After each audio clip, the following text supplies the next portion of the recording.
Hi, dear students. It is Shaukat Bhatt, and the topic today, which I have chosen for you people, it is preposition. Before starting our topic, uh, we will have a look on the topics which we have completed earlier. The topics which we have already completed, they are the topics like tense uh, and models. And today's topic it is preposition. First and foremost, we will define this preposition, what prepositions are. If we have a cursory look on the word preposition, it is made of some syllables. Here is a syllable. You look here, this syllable it is pre, and this is position. Pre, you know, it is before or earlier. Before or earlier. Position means place. So preposition is defined. It is a word which we use before, a noun or pronoun to show its relation with the other words of the sentence. Preposition जो है ये वो word होता है. Let me speak in Urdu as well so that our every student will understand in a clear way. Preposition जो है ये वो word होता है जो हम इस्तेमाल करते हैं किसी नाउन से पहले या किसी प्रोनाउन से पहले एक सेंटेंस में. ये वर्ड जो है ये हमें रिलेशन दिखाता है सेंटेंस के का जो रेस्ट ऑफ द पार्ट जो होता है सेंटेंस का, उससे हमें ये रिलेशन दिखाता है. Suppose I will give the example of your word. I wrote here a word, this in, it is preposition. I am writing here a sentence. I am sitting in a room. Let me change the color of my brush here.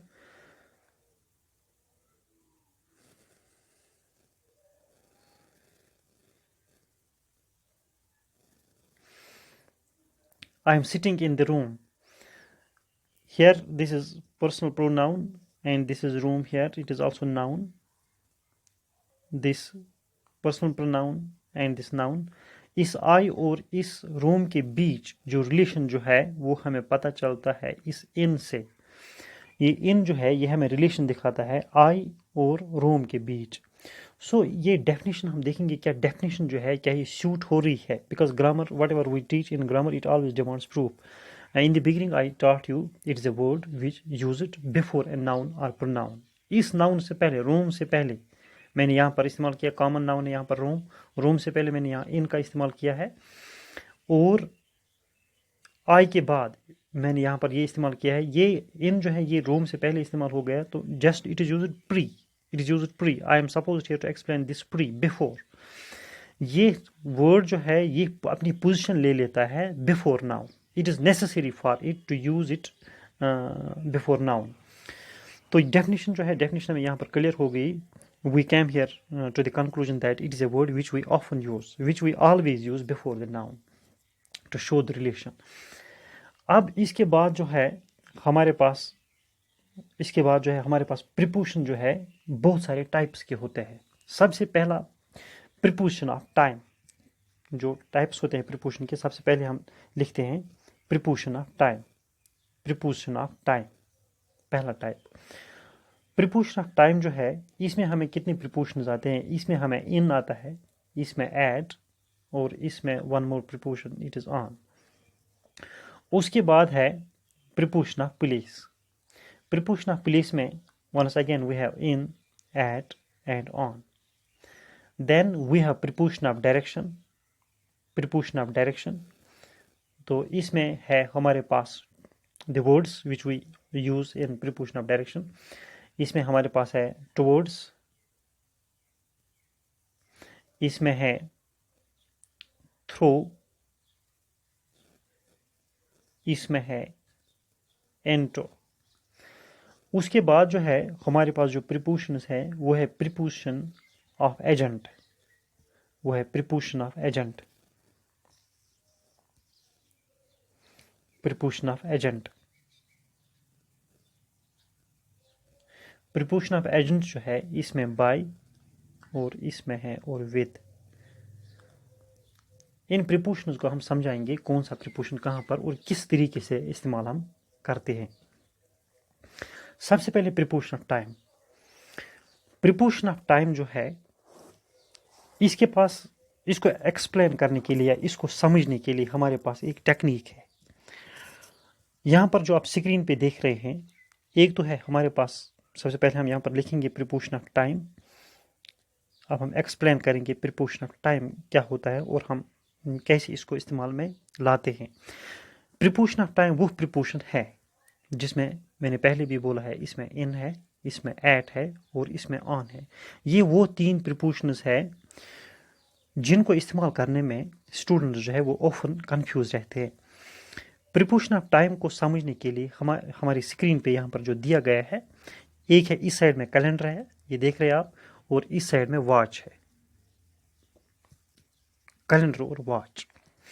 सबसे पहले हम देखेंगे preposition of time eight. सबसे पहले हम eight देखेंगे, eight का इस्तेमाल। प्रीपोजिशन ऑफ टाइम जो एट जो है ये हम अक्सर इस्तेमाल करते हैं जब हमें टाइम दिखाना हो, लेकिन वॉच के जरिए। मैं यहां पर लिखूंगा वॉच, WATCH, वॉच के जरिए। लेकिन अब हम कैसे याद रखेंगे कि एट किस टाइम के साथ हम लगाएंगे, इन किस टाइम के साथ हम लगाएंगे, ऑन किस टाइम के साथ हम लगा देंगे। इसके पास, इसको अंडरस्टैंड करने के लिए हमारे पास एक टेक्निक है। जब हम कोई भी टाइम घड़ी में दिखाएंगे तो घड़ी को हम इंग्लिश में बोलते हैं वॉच। वॉच की स्पेलिंग जो है, अगर हम स्पेलिंग देखेंगे वॉच की, तो इसकी स्पेलिंग जो है वो है WATCH। ये AT जो है, तो हमने AT को अंडरलाइन करना है। It is actually a type of technique by which we can remember where to use in, at and on. ये एट जो है, हमने वॉच को देखना है, इसमें एट आता है, तो घड़ी के जरिए से जो भी हम टाइम दिखा देंगे तो उसके साथ हम एट का इस्तेमाल करेंगे। I will give the example, the examples which I am giving you here. I write here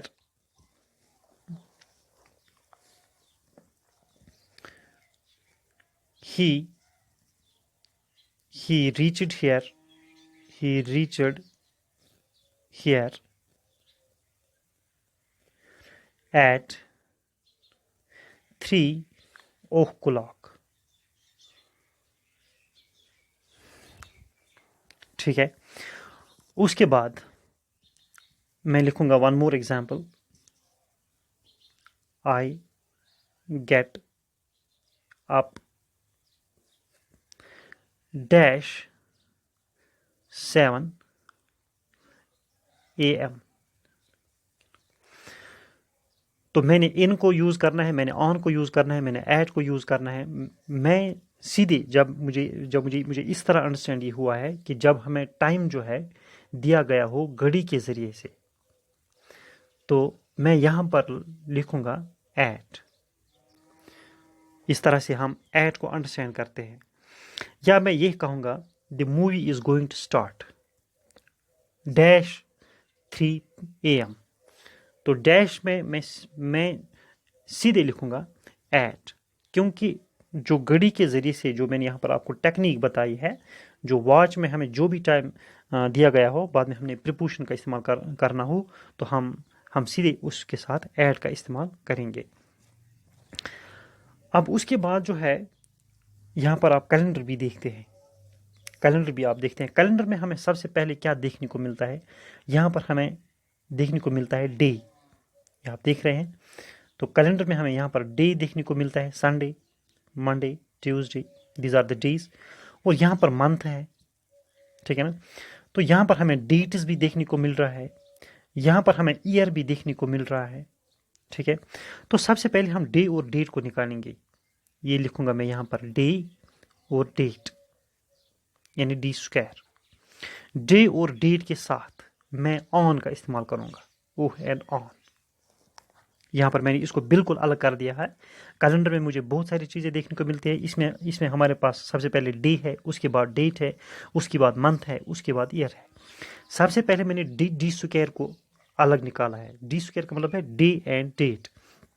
जैसे कि डे है एक Sunday, I will go there at Sunday on Sunday. तो डी स्क्वायर दोनों के साथ मैं ऑन का इस्तेमाल करूंगा, तो मैं सीधे लिखूंगा I will go there on Monday, क्योंकि डे और डेट के साथ हम प्रीपोजिशन जो है वो हम ऑन का इस्तेमाल करते हैं। ठीक है। या मैं एक और एग्जांपल आपको दे रहा हूँ यहाँ पर। मैं लिखूंगा he is born dash 25 March. He is born dash 25 March dash 25 मार्च। तो 25 क्या है? ये डेट है। तो मैंने डी स्क्वायर पहले ही बोला। डी स्क्वायर के साथ हम ऑन का इस्तेमाल करेंगे। कैलेंडर में जो डी स्क्वायर है हमारे पास डे एंड डेट, तो उसके साथ मैं ऑन का इस्तेमाल करूंगा जहां पर भी हो। ठीक है। तो ये क्लियर हो गया है मैं यहाँ पर। उसके बाद जो है मुझे कैलेंडर में एक और चीज़ देखने को मिल रहा है, वो है मंथ। जिसकी यहाँ पर मंथ, ये मंथ है, आप यहाँ पर देखेंगे, थोड़ा मैं जूम कर रहा हूँ। ये मंथ हो गया मई।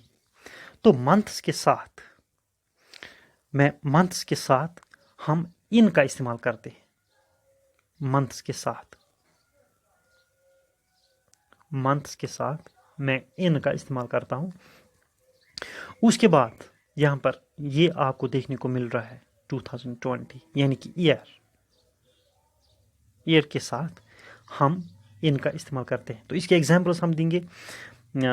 माई बर्थडे इज इन मार्च, या माई बर्थडे इज इन मई, क्योंकि मंथ्स के साथ हम इनका इस्तेमाल करते हैं। उसके बाद जो है, या अगर मैं ईयर के इस्तेमाल के एग्जाम्पल यहाँ पर ले रहा हूँ, तो मैं लिखूंगा he was born in 1999। He was born in 1999.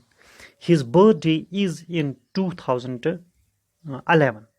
इन तो ईयर्स के साथ और मंथ्स के साथ मैंने इन का इस्तेमाल करना है। डे और डेट के साथ मैंने यहाँ पर ऑन का इस्तेमाल करना है। Besides these in, on and at, we have other prepositions like preposition of please, preposition of please. अब हम प्रीपोजिशन ऑफ प्लीज को देखेंगे यहाँ पर। तो मैं यहाँ पर ये लिख रहा हूँ प्रीपोजिशन ऑफ प्लीज।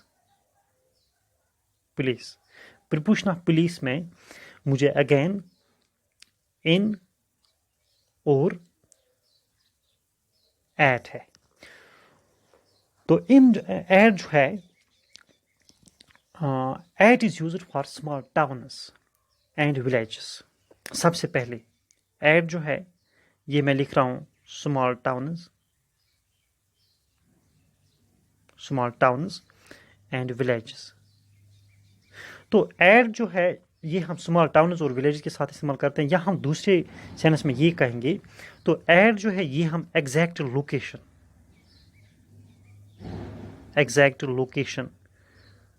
के साथ हम इसको इस्तेमाल करते हैं। तो एग्जैक्ट लोकेशन का क्या मतलब है, मैं इसको थोड़ा एक्सप्लेन कर रहा हूँ। Exact location, suppose I will tell you, मैं यहाँ पर एग्जाम्पल दे रहा हूँ।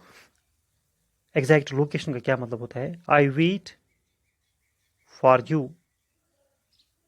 You dash Mir tea stall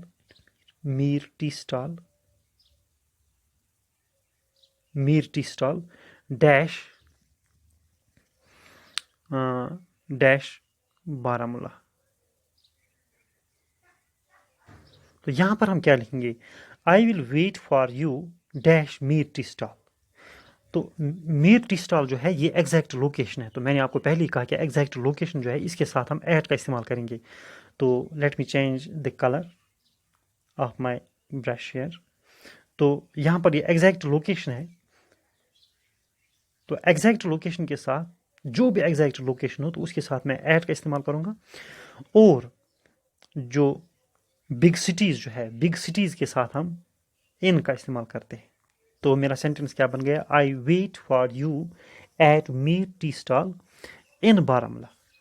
तो एग्जैक्ट लोकेशन के साथ मैंने एट का इस्तेमाल करना है।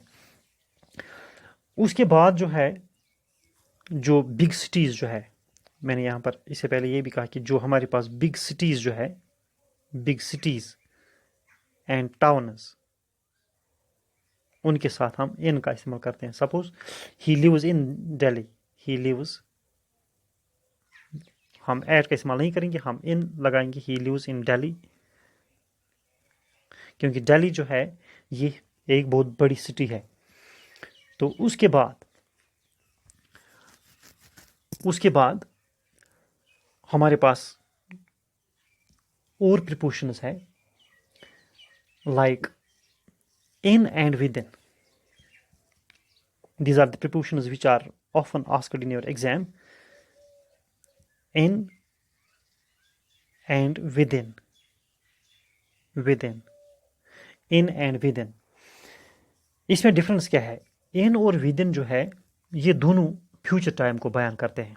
सपोज कोई बंदा आ रहा है, कितने मिनट्स में आ रहा है, मैं ये कहूँगा he will reach here in 5 minutes और विद इन 5 मिनट्स। तो इसको हम क्लियर कर देंगे। तो इन कहाँ पर हम लगा देंगे और विद इन कहाँ पर हम लगा देंगे। इन जो है, in denotes at the close of some future time and with in denotes some time but short of the close. इसका ये मतलब हो गया, इन जो है ये भी फ्यूचर टाइम बयान करता है, विद इन जो है ये भी फ्यूचर टाइम बयान करता है। इसके पास हम यहाँ पर फिर से लिखेंगे, let me again change the colour here.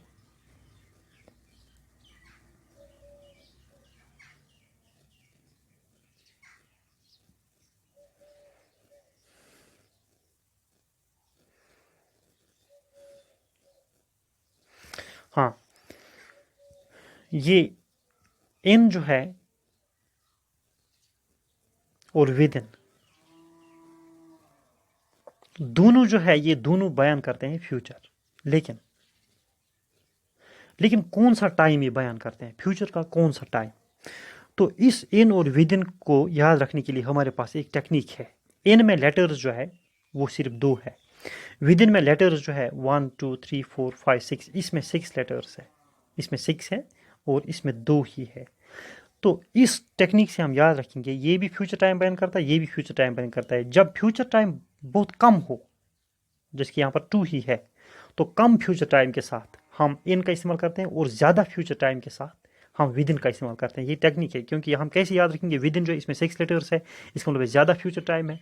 तो इन जो है इसमें 2 ही लेटर्स है, तो इसमें सिर्फ 2 ही है, तो ये कम फ्यूचर टाइम बयान करता है। तो इसके साथ हम अब ये क्लियर हो गया। हम एग्जाम्पल्स लिखेंगे।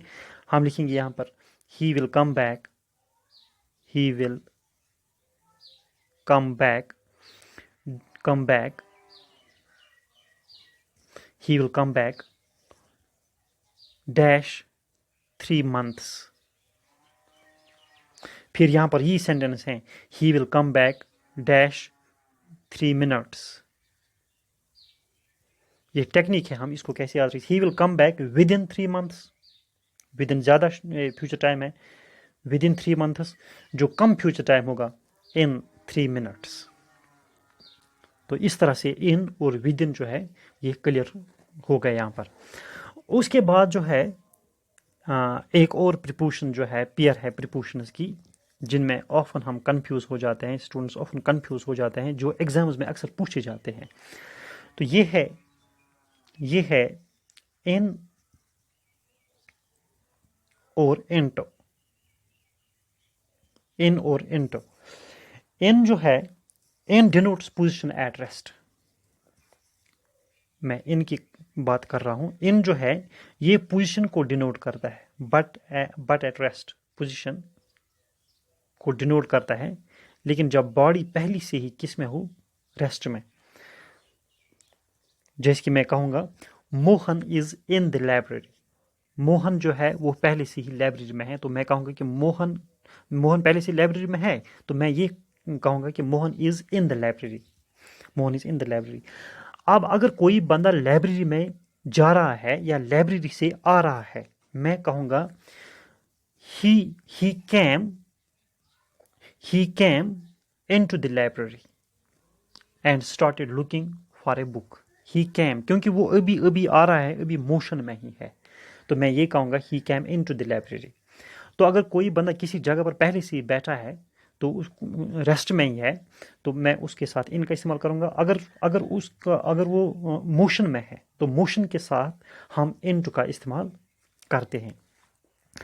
उसके बाद वन मोर प्रीपोजिशन है, प्रीपोजिशन की एक और पेयर है, वो है विद और बाय।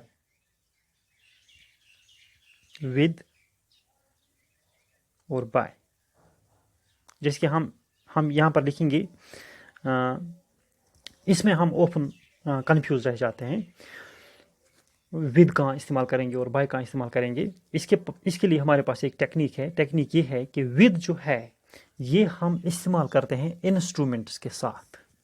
विद हम इस्तेमाल करते हैं इंस्ट्रूमेंट्स के साथ, जिन इंस्ट्रूमेंट से हम कोई काम करें, या टूल्स के साथ मैं भी लिख रहा हूं, इंस्ट्रूमेंट्स के साथ या टूल्स के साथ, ठीक है। विद हम इस्तेमाल करते हैं इंस्ट्रूमेंट्स के साथ या टूल्स के साथ। मैं एग्जांपल आपको दे रहा हूं, I write a paragraph with my pen और by my pen. I write a paragraph, सीधी सी बात है, विद माई पेन, क्योंकि विद जो है मेरा पेन जो है ये इंस्ट्रूमेंट है एक है, या ये टूल एक है। टूल्स और इंस्ट्रूमेंट्स के साथ मैं विद का इस्तेमाल करूंगा। लेकिन जो डूअर जो होता है, जो काम करने वाला होता है, सपोज मैं लिखूंगा दिस लेटर इज रिटन, दिस लेटर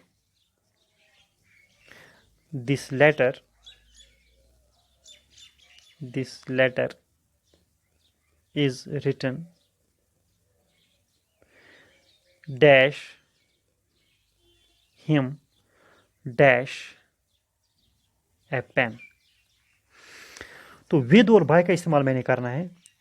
मुझे पता है विद जो है ये मैं इस्तेमाल करता हूं इंस्ट्रूमेंट्स के साथ या टूल्स के साथ। इसमें टूल कौन है, इंस्ट्रूमेंट कौन है, और डूअर कौन है।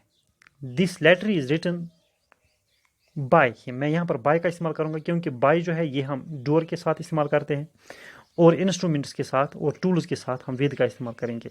तो ये सीधी सी बात है, तो मैं लिखूंगा this letter is written by him with a pen, ठीक है।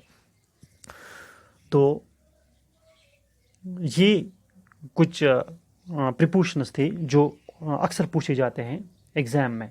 तो इसमें हमें एक और प्रीपोजिशन है, वो है बिटवीन और एमंग। बिटवीन जो है, between is used for to persons और things, while among is used for more than two persons or things। Between और among, मैं यहाँ पर बिटवीन और among,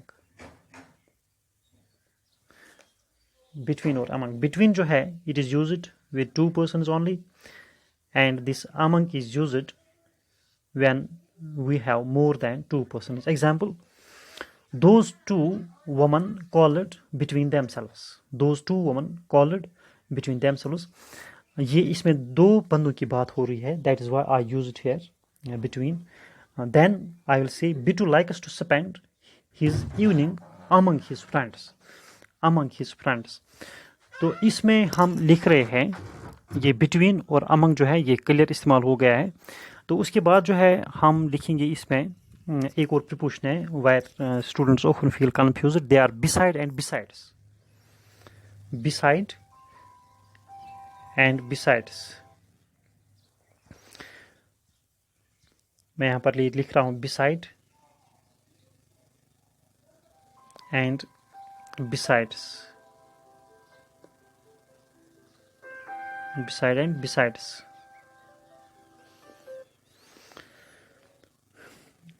बिसाइड्स जो है इसमें मैंने एस ऐड कर दिया है, तो इसका मतलब हो गया इन एडिशन, इन एडिशन। तो ये बिसाइड हो गया पास में, by the side of, by the side of. I will use them now.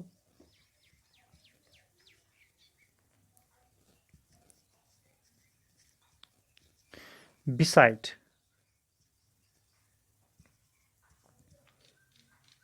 Beside, ये हो गया बाय द साइड ऑफ। इसको एग्जाम्पल मैं दे रहा हूं, he came and sat beside me, ये हो गया बिसाइड। अब बिसाइड जो है एस इसके साथ मैंने ऐड कर दिया, इसका मतलब है इन एडिशन, इन एडिशन। तो इसको एग्जाम्पल, इसको यूज हम करेंगे in addition to English, in addition to English I also speak Urdu. तो ये इन एडिशन हो गया। तो दे आर द प्रीपोजिशंस। तो ये वो प्रीपोजिशंस है जो अक्सर पूछे जाते हैं एग्जाम में। तो इन एग्जाम्पल्स की वजह से हमें ये सारे प्रीपोजिशंस जो है क्लियर हो जाते हैं।